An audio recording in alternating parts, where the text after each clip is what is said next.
Bom dia, mais uma manhã com Deus, priorizando a palavra de Deus, e nesta manhã do dia 26 de janeiro, nós vamos meditar de Êxodo, do capítulo 35 ao capítulo 37, que a paz do Senhor encha o teu coração nesta manhã.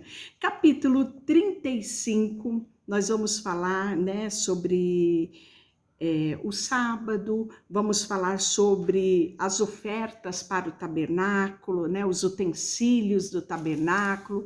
É uma continuação daquilo que nós já estávamos falando. Olha só, tendo Moisés convocado toda a congregação dos filhos de Israel, disse-lhe: estas são as palavras que o Senhor ordenou para que se cumprisse. Trabalhareis 6 dias, mas no 7º dia vos será santo, o sábado do repouso solene ao Senhor. Quem nele trabalhar morrerá. Não acendereis fogo em nenhuma das moradas no dia do sábado. E aí você deve estar espantado, né? Então nós devemos guardar o sábado?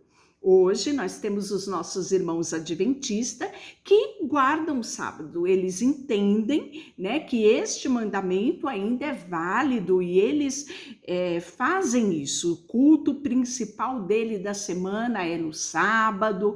E nós podemos ver também o povo judeu, que eles guardam o sabat, que é a partir das 6 horas da tarde da sexta-feira até as 6 horas do sábado, né? Mas nós do lado de cá, do lado do ocidente, nós aqui no Brasil, nós temos o costume, de guardar o domingo, nem é tão guardado assim, não é? Porque qual era a vontade de Deus? É que você descansasse, que você pegasse um dia seu e tirasse para descanso, e nesse dia a sua principal atividade seria adorar ao Senhor. Esta era a vontade de Deus. Este era o princípio trazido por Deus. Então, do lado de cá, muitas pessoas trabalham segunda, terça, quarta, quinta, sexta e sábado. E qual é o 7º dia? O domingo. Então, o domingo se tira para quê? Para descansar. O domingo se tira para ir à igreja. Por exemplo, na igreja onde eu congrego, eu tenho o privilégio de ir no culto pela manhã e à noite. Então, o que eu faço? Eu tiro o domingo para descansar, para estar em família, para reunir a família ao redor da mesa e também para tirar o tempo maior para estar entre os irmãos, congregando, adorando ao Senhor. Então, este é a guarda, que a palavra diz aqui no capítulo 35. E isto é muito importante. Deus, quando fez o homem, desde lá do Gênesis, ele deixou uma mensagem. Você precisa ter um tempo de descanso. Ele próprio deu exemplo. Ele planejou a execução de toda a obra da criação em 6 dias. E no 7º dia ele descansou. Para deixar um exemplo para nós, que nós podemos planejar toda a nossa vida e ter sim um dia separado de descanso. E nesse dia a nossa atenção especial seja para a família e seja também para a igreja. As duas instituições criadas por Deus.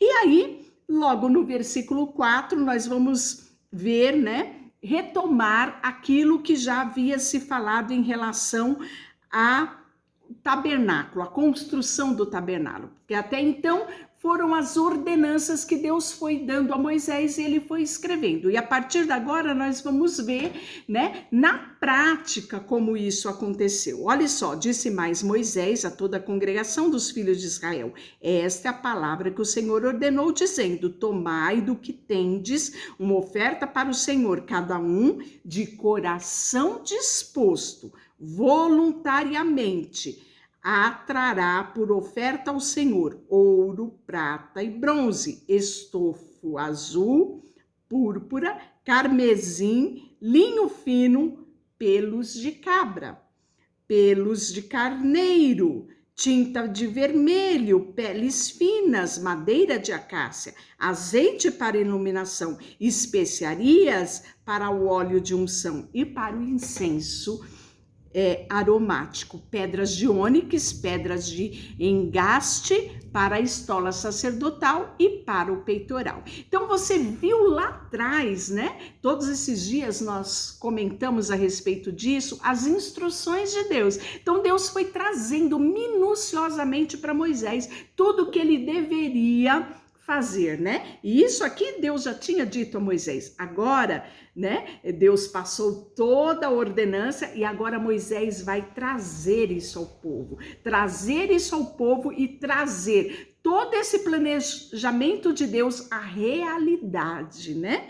E ele fala: venha todos os homens hábeis entre vós e faça tudo o que o Senhor ordenou. O tabernáculo com a tenda da sua congregação, né, e a sua coberta, os seus ganchos, as suas tábuas, as suas vergas, as suas colunas, suas bases, a arca e os seus varais, o propiciatório, o véu do reposteiro, a mesa e os seus varais. Lá a gente viu detalhadamente o plano de Deus, né? Aqui Moisés está apenas reproduzindo, né, aos homens, reproduzindo a congregação. Eu acredito que depois, né, ele ia ter um particular com cada um que fosse executar cada parte, dando maiores detalhes. E aí ele fala do lugar do incenso, né, o altar de holocausto. Então ele vai detalhando cada, né, as vestes, as estacas, ele vai falando cada um dos detalhes. E aí eu acredito que você deve perguntar, né? E você deve ler isso e vai falar, mas será, quando eu vejo lugar do incenso, onde será que ficava esse lugar do incenso, né? Onde ficava cada uma dessas coisas dentro do tabernáculo, né? Pode gerar essa dúvida. Então, o tabernáculo, para você ter uma ideia, eu até mostrei uma fotinho, né? Num devocional anterior, você pode buscar lá. Nós tínhamos todo o pátio, né? E ali naquele pátio nós tínhamos o altar de holocausto, era a primeira parte, a primeira coisa que vinha. Logo depois a gente tinha a bacia de bronze. Depois nós tínhamos o lugar santo, que era fechado, e o lugar santíssimo. Então o pátio ali, né, era aberto, o lugar santo era fechado e o lugar santíssimo também. E aí nós vamos ver que a mesa dos pães da propiciação, ela ficava onde? No lugar santo. O altar de incenso, que nós falamos agora há pouco, ficava no lugar santo. Outra coisa que ficava no lugar santo, o candelabro de ouro. Aí você vai me falar, e o que ficava no lugar santo dos santos? No lugar santo dos santos, a arca do testemunho.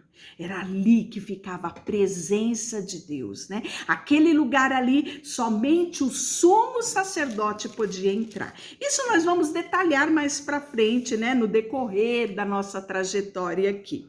Então, ele vai falar de cada uma dessas peças, né? E aí você tem agora uma noção da onde ficava cada uma dessas peças.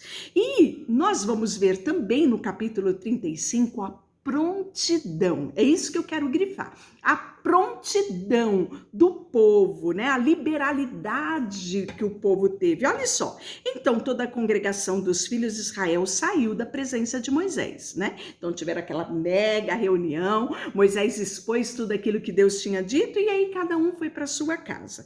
Veio todo homem cujo coração moveu, cujo espírito impeliu e trouxe a oferta ao Senhor para a obra da tenda da congregação, e para todo o seu serviço, e para todas as vestes sagradas. Está no versículo 35, capítulo 35, versículo 21. E diz mais o 22, vieram homens e mulheres, todos dispostos de coração voluntário. Era essa a exigência de Deus. Trouxeram fivelas, pendente, anéis, bracelete, objetos de ouro. Todo homem fazia oferta de ouro ao Senhor. Todo homem possuidor de estofo azul, púrpura, carmesim, linho fino, né? Todos eles trouxeram. Todo aquele que fazia oferta de prata, de bronze, trouxeram também oferta ao Senhor, né? Aqueles que possuíam madeira de acácia, trouxeram também para a obra do Senhor. Todas as mulheres hábeis traziam o que por suas próprias mãos sabiam fazer. Tinha fiado, estofo azul, púrpura, carmesim, linho fino. Todas as mulheres cujo coração as moveu em habilidade, fiava-se os pelos da cabra, e os príncipes traziam as pedras de ônix e as pedras de engaste para a estola sacerdotal e peitoral. E aí ele vai falar também dos aromates, né, que ele trata aqui, do azeite para iluminação e para o óleo de unção, né, e os filhos de Israel trouxeram oferta voluntária ao Senhor, a saber, todo homem, toda mulher, cujo coração se dispôs para trazerem uma oferta para toda a obra que o Senhor tinha ordenado que fizesse por intermédio de Moisés, né? E aí nós vamos ver que Deus chama Bezalel e Aholiabe. Falamos um pouquinho a respeito dele, né? Disse Moisés aos filhos de Israel: eis que o Senhor chamou o nome de Bezalel, filho de Uri, filho de Ur, da tribo de Judá. E o Espírito de Deus o encheu de habilidade e inteligência, conhecimento em todo artifício. Isso Moisés falando ao povo, testemunhando ao povo aquilo que Deus tinha trazido sobre a vida deste homem, né? E para elaborar os desenhos e trabalhar em ouro, em prata e bronze. E para a lapidação das pedras e para o entalhe de madeira e toda sorte, também lhe dispôs o coração para ensinar a outros, a ele e a Aholiabe, filho de Aizamaque, da tribo de Dan. Né? Então a gente tem aqui tribo de Judá e tribo de Dan. Encheu-os de habilidade para fazer toda a obra de mestre, até mais engenhosa, e do bordador em estofo de azul e em púrpura, em carmesim, e o tecelão, sim, toda sorte de obra, e a elaborar desenhos. Olha que coisa maravilhosa, né? Então eu acredito que Moisés foi dizendo para eles e eles foram fazendo desenho de acordo com aquilo que Moisés estava descrevendo, daquilo que Deus trouxe, né, a Moisés. Que coisa espetacular, né? E o que mais me chama a atenção é que Deus colocou sobre esses homens também, né, habilidade para ensinar. Que coisa mais linda, não é? E eu acredito que essa habilidade de ensinar trouxe, né, um grande enriquecimento ao povo, porque começou a se passar de geração a geração essas habilidades dadas por Deus a esses dois homens. No capítulo 36, nós vamos ver que eles trabalharam, Moisés entregou, né, a esses obreiros as ofertas que o povo trouxe, deixando cada um a obra que fazia. Vieram todos os homens sábios que se ocupavam em toda a obra do tabernáculo, né? E assim eles passaram a fazer tudo aquilo que Deus tinha trazido para Moisés, né? E aí, logo em seguida, nós vamos ver as cortinas do tabernáculo, né? Era muito específico, tudo aquilo que Deus tinha trazido, era algo totalmente novo, nunca visto e nunca vivido por aqueles homens, né? E eles puderam ter esse privilégio de trazer essa novidade dos céus terra. E olha só, nós vamos ver que eles vão também fazer cobertas de pele, tábuas, né? E tudo isso, e no capítulo 37, nós vamos ver especificamente falar da arca. Lembrando que a arca, onde ficava a arca? No Santo dos Santos, no lugar santíssimo, né? Fez também Bezalel a arca de madeira de acácia, de 2 côvados e meio, e era o seu comprimento de 1 côvado e meio, e largura de 1 côvado e meio, e altura de ouro puro a cobriu, por dentro e por fora. Cobriu e fez uma dobradura de ouro ao redor, fundiu a ela 4 argolas de ouro e pôs nos 4 cantos da arca, 2 argolas, uma de cada lado, né? 2 argolas no outro. Fez também varais de madeira de acácia e os cobriu de ouro, porque passava esses varais nas argolas para que eles pudessem conduzir a arca, né? Fizeram também o propiciatório, isso mesmo. E a mesa, o candelabro e falamos também sobre o altar de incenso e o óleo sagrado, que falamos no devocional de ontem, que tinha o modelo e a receita específica. Deixa eu orar por você, Senhor, nesta manhã. Colocamos diante de Ti o nosso coração. Que o Senhor encontre em nós corações dispostos a fazermos a Tua vontade e ensinar outros a seguir este caminho. Ensinar outros a amar, servir a Ti. Ensinar outros a obedecerem os Teus mandamentos. Queremos colocar diante de Ti tudo o que temos e somos. Em nome de Jesus, amém. Deus te abençoe.